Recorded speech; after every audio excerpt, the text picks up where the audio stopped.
Muy buenas tardes. Vamos a hacer una breve presentación sobre el neoplatonismo. No pretende esta presentación ser exhaustiva o abarcar con todo detalle las tesis o el tránsito que tuvo esta escuela filosófica.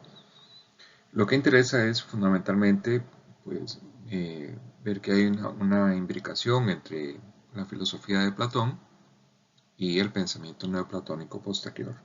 Pero además que esta filosofía neoplatónica de alguna manera alimenta el quehacer teológico medieval, estructurándolo, dotándolo de una serie de imágenes, de una serie de categorías o conceptos y por supuesto ciertas formas de argumentación.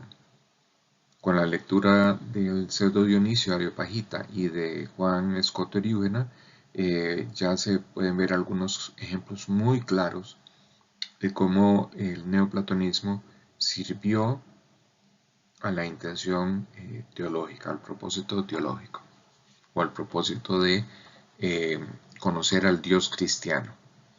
Hasta entrado el siglo XIII, este será el esquema filosófico más empleado, con matices aquí o allá, y será hasta la llegada del corpus aristotélico en el siglo XIII que metafísicamente empieza a ensayarse un modo diferente, con otros conceptos, con otras categorías, otros modos de argumentación para tratar el conocimiento de Dios. Veamos primeramente algunas tesis básicas del pensamiento de Platón que pasarán luego a la posteridad. Primeramente, el mundo visible es aquel que se caracteriza por ser mudable, no hay ciencia de ese mundo, solamente opinión. El entendimiento anda como en tinieblas, la imagen de las sombras en la alegoría de la caverna en ese sentido es muy clara. Y las cosas son, de alguna manera, pero no parece ser que el ser de las cosas sea realmente todo el ser, es algo, nada más. Entonces eso invita a pensar que si las cosas del mundo visible tienen ser, no lo tienen por sí mismas, sino por participación. Y este mundo visible guarda una semejanza con el mundo de las ideas.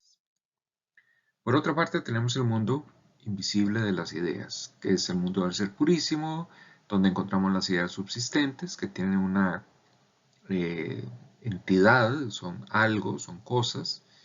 La idea del bien, que es la idea suprema, aquí va a jugar un papel medular en el pensamiento platónico y por supuesto va a pasar luego al neoplatonismo y al cristianismo. Recuerden cómo el pseudo Dionisio, cuando expone su método para conocer a Dios o para llegar a Dios, utiliza la idea de la bondad. Es decir, entiende a Dios como la suprema bondad. O bien, como aquello que es la no bondad, aquello que es más que simplemente bondad. Y por otra parte, el rasgo ontológico más importante de todas las cosas, en este caso las ideas subsistentes, es que son esencias o que tienen esencias. Y las esencias muestran más o menos ser. Eh, esta esquemita que les acabo de plantear, que todavía habría que matizarlo más, habría que agregar más elementos, habría que revisarlo a lo largo de algunas cuantas obras de Platón, nos permite entender un detalle que es el que quiero recalcar. ¿Cómo es la realidad? O si quieren ponerlo en otros términos, ¿cómo es el mundo? ¿Cómo es el universo? En la mentalidad nuestra contemporánea, pues básicamente nos contentamos a diario con una imagen natural del mundo, es decir, el mundo es algo que yo puedo constatar físicamente y que puedo someter a una explicación causal. Hay fenómenos que pareciera que son o son inexistentes, son ilusiones, o no puedo dar una fe empírica, no puedo dar fe de ellos en términos empíricos, de esos fenómenos. Eh, O bien todavía no ha llegado la hora de poder explicarlos siguiendo algún patrón causal. Por ejemplo, ciertos fenómenos mentales eh, o fenómenos que podríamos calificar como sobrenaturales. Vamos a dejar esa discusión de lado porque no es la que nos ocupa actualmente. Pero sí quiero que tengamos muy presente que la preocupación por la realidad, su tamaño, eh, para la filosofía platónica y la filosofía posterior, se resuelve precisamente por el criterio de perfección. Es decir, los grados de perfección posibles de concebir son los que nos dicen de qué tamaño es la realidad. Y eso implica que podemos encontrar un ser sumamente perfecto o un ámbito sumamente perfecto y en el extremo contrario vamos a encontrar aquellas realidades cuya perfección ontológica es muy pobre, es mínima. Muy bien. La metafísica platónica se sostiene porque es necesario dar razón del mundo sensible, lo corruptible, lo que está sujeto a generación y corrupción, lo que muda, lo que cambia. Pareciera que necesita ser explicado, ser justificado de alguna manera. Y, como hemos visto, esta explicación no se encuentra en lo sensible mismo, tiene que encontrarse más allá de lo sensible. Es decir, la explicación del mundo sensible no se explica por lo sensible, se explica por lo inteligible, que es inmutable. Lo inteligible no se encuentra en el tiempo, está más allá del tiempo. Si estuviera dentro del tiempo, tendríamos el problema que estaría sujeto a generación y corrupción. Y es un contrasentido. Necesariamente, lo inteligible está más allá del tiempo. Les recuerdo la tesis de los grados de perfección. A mayor perfección, menos sujeción al tiempo. O mejor dicho, hay ausencia de tiempo, de temporalidad. Gracias al intelecto o gracias a la intelección es que nosotros podemos llegar al uno. La característica del uno es que es un concepto que ya no se analiza, solamente se afirma. No puedo ir más allá de ello. Tengan presente esto, en esto no solamente una tesis, en el sentido de que lo uno es aquello mayor, aquello que más allá de lo cual no puede decirse nada, no se puede analizar, no se puede descomponer en contenidos reales o en elementos.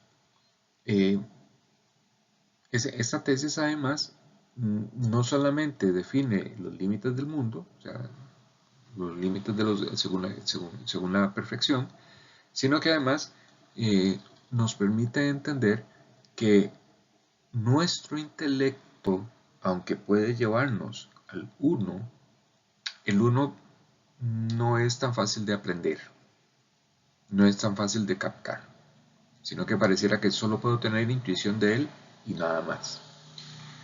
De acuerdo con la filosofía de Platón, eh, la racionalidad del mundo exige una serie de principios metafísicos expresos de manera ascensional.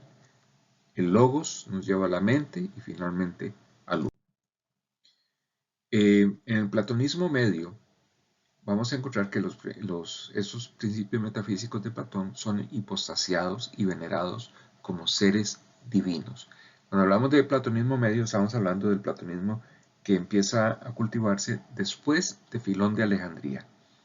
Uno de los méritos de este autor judío es que fue el primero en aplicar la filosofía a la lectura de la Sagrada Escritura, a la comprensión, al exégesis, a la interpretación de la Sagrada Escritura.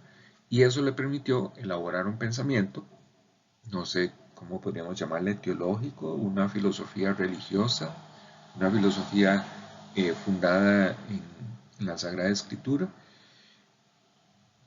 En todo caso, es un pensamiento que sigue esquemas platónicos y eso va a permitir posteriormente dar un paso más y concebir los principios metafísicos platónicos como hipóstasis y ser incluso venerados como seres divinos.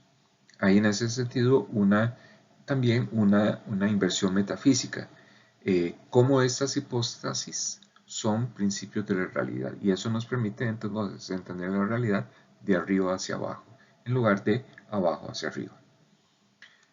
Cuando esta tesis pasa al monoteísmo judeo-cristiano, resulta que Dios aparece como aquel sujeto al cual se le pueden hacer las atribuciones de intelecto, ser y bien. Dios va a representar la realidad trascendente del mundo sensible y a las ideas sobre el mundo. Y además, lo que se puede percibir estudiando el neoplatonismo, los grados de perfección, el paso de un grado a otro, necesita siempre una mediación. Pareciera que no hay un paso directo entre algo que es más perfecto y algo que es menos perfecto, o de lo inferior a lo superior. Veamos una comparación muy sencilla. Mientras que para Platón del logo se pasa a la mente y finalmente al uno, en el neoplatonismo, como interesa explicar el mundo, entonces se pasa de Dios, el alma, al nous. Ese concepto de Dios puede traducirse como uno también. Y finalmente la versión cristiana que dice el Dios Padre, el Verbo, el Espíritu Santo. Veamos algunas